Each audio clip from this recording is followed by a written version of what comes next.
मैं ज्योतिष देवज्ञ पंडित देवेंद्र द्विवेदी, शहडोल मध्य प्रदेश से। मेष राशि, मेष लग्न।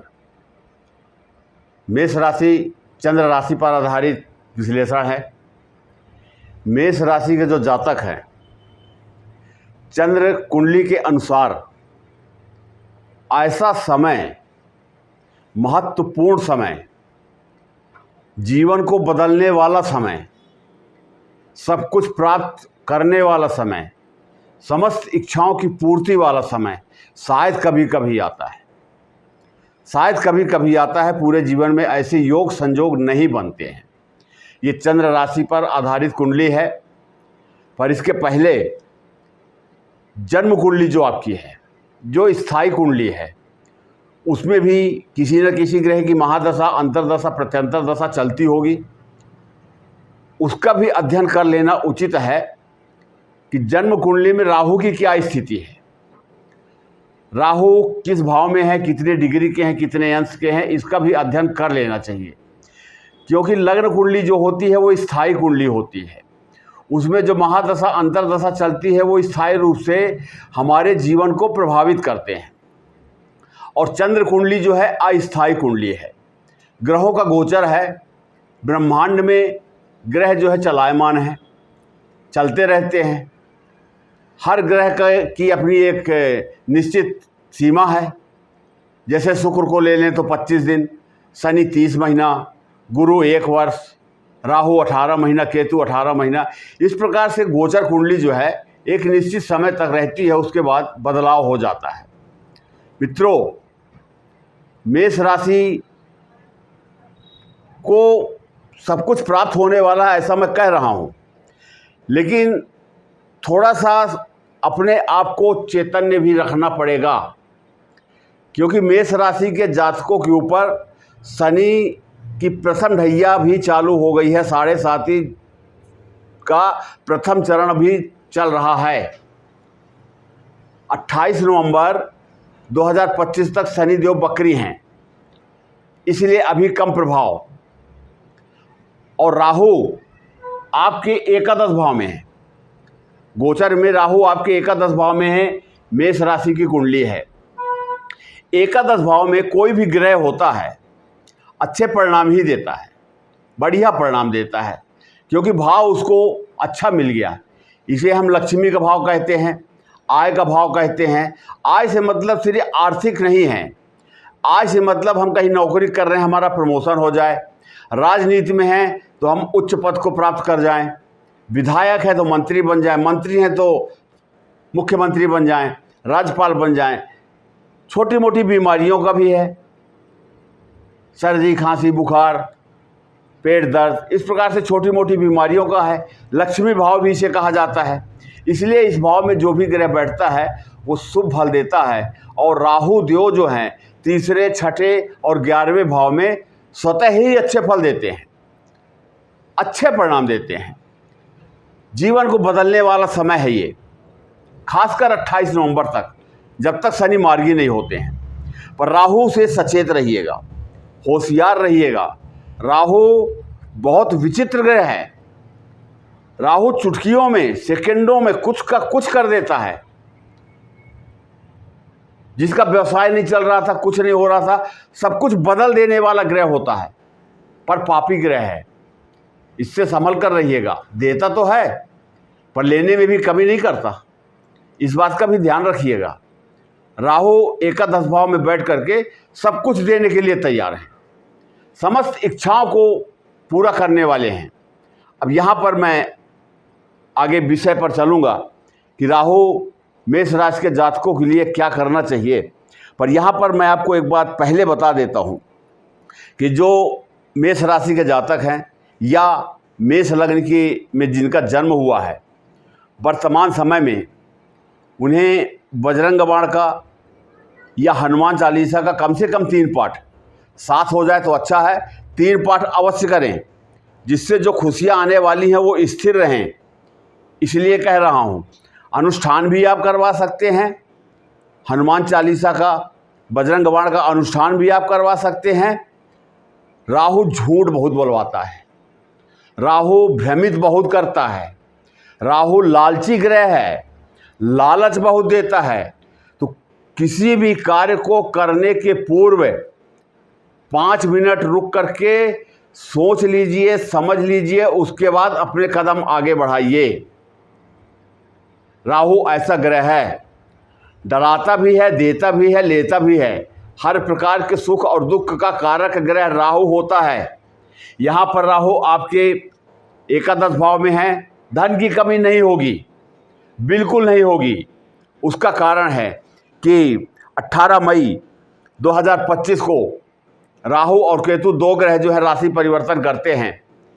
राहु मीन राशि से निकलकर कुंभ राशि में जाते हैं, ये उल्टी दिशा में चलते हैं।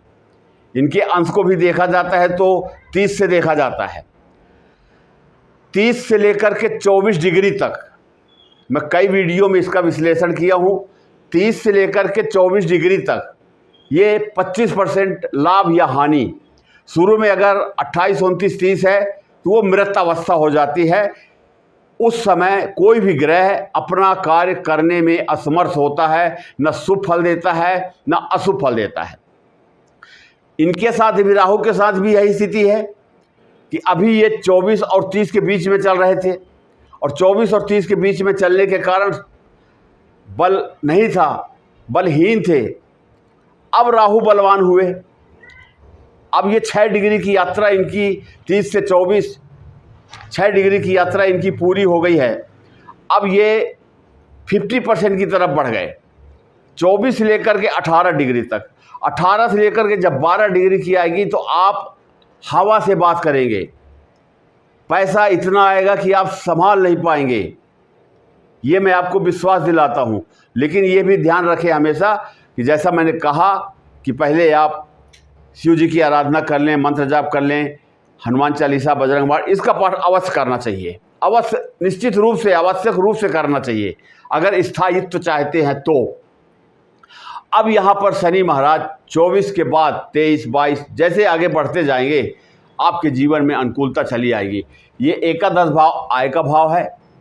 यहाँ पदोन्नति भी हो सकती है, राजनीति में अच्छी खासी सफलता प्राप्त हो सकती है। राहु चालाक ग्रह है, बड़े चालाकी से आपको उच्च पद तक पहुँचा देगा। धन की कमी नहीं होने देगा, कहीं से भी धन आएगा, अथाह धन आएगा, कोई चिंता की बात नहीं है। लेकिन जब कोई चीज़ प्राप्त होती है उसके लिए राहु देव को धन्यवाद बोलिए, थैंक्स बोलिए। राहु के प्रति आपका आभार होना चाहिए। इसलिए ये एकादश भाव है। अब राहु की 5वीं दृष्टि देखिए कहाँ पड़ रही है, तीसरे भाव में। तीसरे भाव में बहुत अच्छे से समझने का प्रयास कीजिएगा। समझ में ना आए तो वीडियो को 1 बार 2 बार देख लीजिएगा, अच्छे समझ में आ जाएगा। तो यहाँ तीसरे भाव में राहु की 5वीं दृष्टि पड़ रही है। अब 5वीं दृष्टि पड़ने के कारण यहाँ पर मिथुन राशि है, राहु की मित्र राशि है और गुरु की सम राशि है।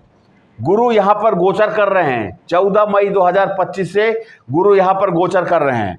अब गुरु के ऊपर राहु की 5वीं दृष्टि और गुरु की राहु के ऊपर 9वीं दृष्टि पड़ रही है।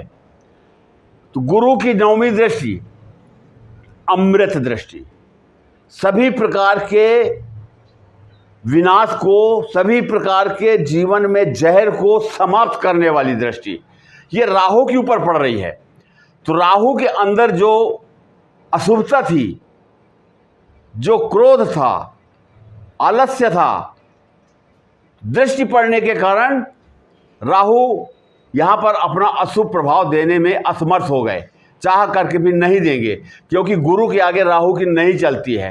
तो यहाँ पर भी अच्छी एक दृष्टि संबंध जो 5वीं और 9वीं दृष्टि संबंध जो बन रहा है, ये बहुत ही उत्तम, बहुत ही अच्छा बन रहा है। अब यहाँ पर 7वीं दृष्टि देखिए पंचम भाव में। पंचम भाव क्या है? पंचम भाव विद्या, बुद्धि, संतान, सट्टा, जुआ, लॉटरी, शेयर मार्केट और भी जो मार्केट हैं वो, प्रेम संबंध, मनोरंजन, गायक, गीतकार, लेखक, संगीतकार, टीवी कलाकार, फिल्मी दुनिया के स्टार, बहुत सी बातों को हम यहाँ से अध्ययन करते हैं। ये 5वां भाव है। यहां पर 7वीं दृष्टि पड़ने के कारण यहां सिंह राशि है। सिंह राशि में पहले से सूर्य बुध केतु गोचर कर रहे हैं, लेकिन उनकी दृष्टि पड़ने के कारण ये भाव भी बली हो जाता है। माने जितने विषय मैंने बताए हैं आपको, इनमें ये सब जो है उन्नति करेंगे। जो जिस क्षेत्र में है उस क्षेत्र से उनको धन की प्राप्ति होगी, रुका हुआ धन भी प्राप्त होगा। अब यहाँ पर ये देखिए 7वां भाव है। ये 7वें भाव में शुक्र की तुला राशि है। तुला राशि के ऊपर 9वीं दृष्टि पड़ रही है। 7वें भाव में 9वीं दृष्टि पड़ रही है। ये भाव जो होता है ये पति पत्नी का भाव होता है, दाम्पत्य जीवन का भाव होता है, व्यापार का भाव होता है। अभी तक व्यापार में कहीं खटपट चल रही थी साझेदारी में, वो शांत हो जाएगा। दाम्पत्य जीवन में किसी प्रकार का खटापटा चल रहा था, वो शांत हो जाएगा। जो लोग प्रेम विवाह करना चाहते थे, राहु प्रेम विवाह का कारक ग्रह है, ये बता देता हूँ, लव मैरिज इसका कारक ग्रह है। 9वीं दृष्टि पड़ती है। जो लोग प्रेम विवाह करना चाहते थे उनके लिए भी अच्छा समय आ गया, प्रेम विवाह कर सकते हैं। ये दृष्टि का मैं बता दिया। अब करना क्या चाहिए कि राहु हमको कितना फल देगा, अब प्रश्न ये उठता है। पहले तो मैं बोल दिया कि बहुत अच्छा है, लेकिन राहु की स्थिति जन्म कुंडली में और अष्टक वर्ग कुंडली में क्या कहती है, तो जन्म कुंडली को भी देखना है। और ये अष्टक वर्ग है। अष्टक वर्ग, कुछ लोग पूछते हैं कि पंडित जी अष्टक वर्ग क्या होता है।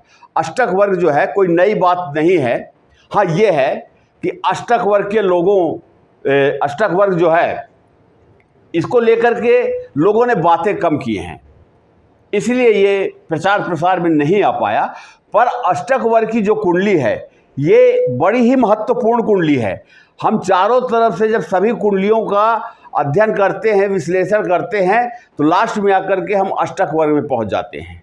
और अष्टक वर्ग में जब हम पहुंचते हैं तो यहाँ पर जैसे हम ग्रहों को देखते हैं, जैसे अभी राहु की मैं बात कर रहा था कि 30 से 24 डिग्री, 24 से 18 डिग्री, तो यहाँ पर हम ग्रह के बल को देखते हैं कि डिग्री वाइज किसी भी ग्रह में बल कितना है। और यहाँ पर हम भाव को देखते हैं कि भाव का बल कितना है। जिस घर में जो ग्रह घूम रहा है, गोचर कर रहा है या महादशा अंतरदशा में चल रहा है, वो घर कितना मजबूत है। अगर वो खपड़े वाला, छानी वाला घर होगा, कच्ची मिट्टी का घर होगा, इसका मतलब घर कमज़ोर हुआ। और बढ़िया घर है जहाँ पर एसी भी लगा हुआ है, सोफा है, आलीशान की सुख सुविधाएं हैं, भौतिकता का जीवन है, वो बहुत अच्छा हुआ। अब इसे हम देखते कैसे हैं, 1 से लेकर के 24 अंक यहाँ पर देखिए बिंदु लिखे रहते हैं, ये राशियाँ लिखी हुई हैं बिंदु। इसमें जब आपकी कुंडली निकालते हैं तो ये अष्टक वर्ग की कुंडली भी साथ में प्रिंट होकर के आती है। किसी में 20, किसी में 28, 35, 40, इस प्रकार से बिंदु या रेखाएं, अंक, पॉइंट्स जो भी समझ लें आप, गिनती लिखी होती है, ये बोल देते हैं। अब यहाँ पर 28 बिंदु से हमको ज़्यादा चाहिए, तो 28 बिंदु से ज़्यादा चाहिए तो वो ग्रह जो होता है भाव बल उसको प्राप्त हो जाता है। और जब भाव बल प्राप्त हो जाए तो जितना ज़्यादा पॉइंट्स रहेंगे, बिंदु रहेगा, उतने ज़्यादा जो है वो शुभ फल प्रदान करता है। तो 1 से लेकर के 24 तक ये कमज़ोर अवस्था मानी जाती है। जैसे डिग्री वाइज मैंने कहा 24 से लेकर के 30 तक राहु कमज़ोर अवस्था में थे, अब बली होना चालू हुए हैं। इसी प्रकार से 1 से 24 बिंदु तक जो है रेखाएं तक वो कमज़ोर अवस्था मानी जाती है। और 24 से लेकर के 28 तक सामान्य अवस्था मानी जाती है। और 28 से ऊपर जितना चला जाए, 40, 42, 38, 35 जो भी चला जाए, वो अति शुभ हो जाता है। जितने पॉइंट्स आगे जाएंगे उतना ही होगा। अब हमको राहु को भी देखना है कि राहु अष्टक वर्ग कुंडली में किस भाव में बैठे हैं। तो बैठेंगे तो 21 भाव में, कुंभ राशि में ही बैठेंगे, दूसरे भाव में तो जाएंगे नहीं, क्योंकि गोचर में कुंभ राशि में 11 भाव में है। अब यहाँ पर हमको बिंदु देखना है। यहाँ मैंने पेन से लिखा है 36 बिंदु मान लीजिए, गिनती मान लीजिए, जो ये 28 से ज़्यादा है। अगर 28 से ज़्यादा किसी की कुंडली में है, जितना ज़्यादा जाएगा उतने ज़्यादा अच्छे परिणाम देखने को मिलेंगे। और 1 से 24 के बीच में है, कमज़ोर अवस्था हो गई, तो फिर ऐसे लोग राहु से अपेक्षा ना रखें। कुछ नहीं देगा राहु। फिर आंकड़ा लगाइए, 8 अरब लोग पूरी दुनिया में हैं। 8 अरब को अगर हम 12 से डिवाइड करते हैं तो 65-66 करोड़ लोग आते हैं। 65-66 करोड़ लोगों में एक साथ तो 65-66 करोड़ लोग करोड़पति नहीं हो जाएंगे, एक साथ लोग बीमार नहीं हो जाएंगे। यही बिंदु के आधार पर हम इस बात को विश्वास के साथ कह सकते हैं कि 1 से 20-22 अगर है तो राधे राधे, भगवान का नाम लीजिए। 24 से 28 है तो जो स्थितियां चल रही हैं, सामान्य स्थितियां, वो चलती रहेंगी, न नुकसान न फायदा। 28 से ज़्यादा है तो फिर तो आपकी बल्ले बल्ले है, सब कुछ सही है। तो 65-66 करोड़ लोग एक साथ करोड़पति अरबपति नहीं बनेंगे। इसीलिए हमेशा ये बात सुनने में आती है, कहने में आती है, लोग कहते रहते हैं कि पंडित जी बोल रहे थे कि सब कुछ चकाचक हो जाएगा, पैसा ही पैसा होगा। पर जब हमने विश्लेषण ही नहीं किया आपकी कुंडली का, ये तो सामूहिक कुंडली है, गोचर कुंडली तो सामूहिक कुंडली है, सभी के लिए है। पर निचोड़ में पहुंचने के लिए मेरे मित्रों, हमेशा जन्म कुंडली, गोचर कुंडली, अष्टक कुंडली, नवमांश कुंडली और भिन्नाष्टक कुंडली, ये 4-5 कुंडली के अध्ययन के बिना कोई भी ज्योतिषी किसी एक निश्चित बिंदु पर नहीं पहुंच सकता है। अब राहु आपके यहाँ कुंडली में कमज़ोर अवस्था में है, कुछ देने में समर्थ नहीं है, उसके लिए क्या किया जाए, कौन से उपाय किए जाएं, किस मंत्र का जाप किया जाए, कितने मुखी का रुद्राक्ष धारण किया जाए, कौन सा रत्न धारण किया जाए, आदि आदि बहुत सी विधाएं हैं, बहुत सी चीज़ें हैं जो हम धारण करके और राहु से फ़ायदा ले सकते हैं। निश्चित रूप से अरबपति तो नहीं बनेंगे, लेकिन करोड़पति बन सकते हैं गोचर के अनुसार।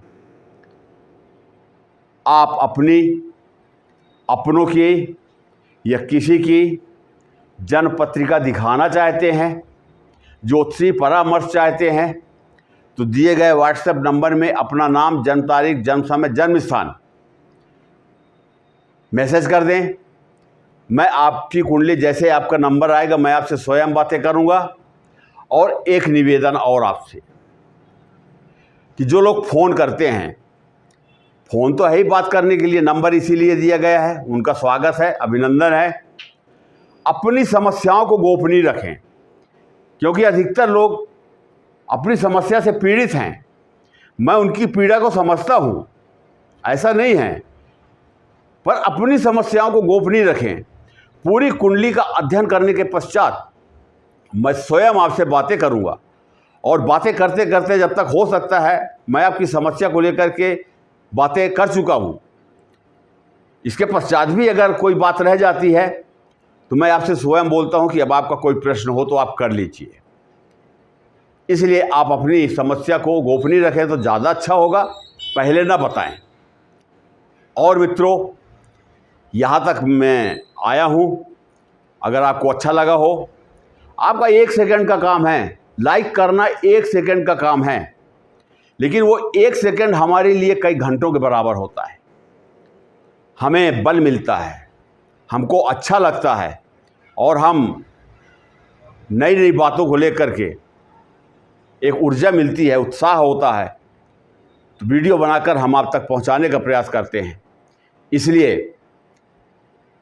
एक लाइक का अधिकार तो बनता है, कृपया लाइक ज़रूर कर दें, सब्सक्राइब कर लें कि जो भी वीडियो मैं डालूं आप तक शीघ्रता के साथ पहुंच जाए, अच्छी जानकारी पहुंच जाए।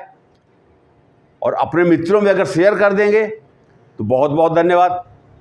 राहु देव आपके ऊपर कृपा करें, आपके जीवन को बदलने में राहु का आशीर्वाद आपको प्राप्त हो। नमः शिवाय।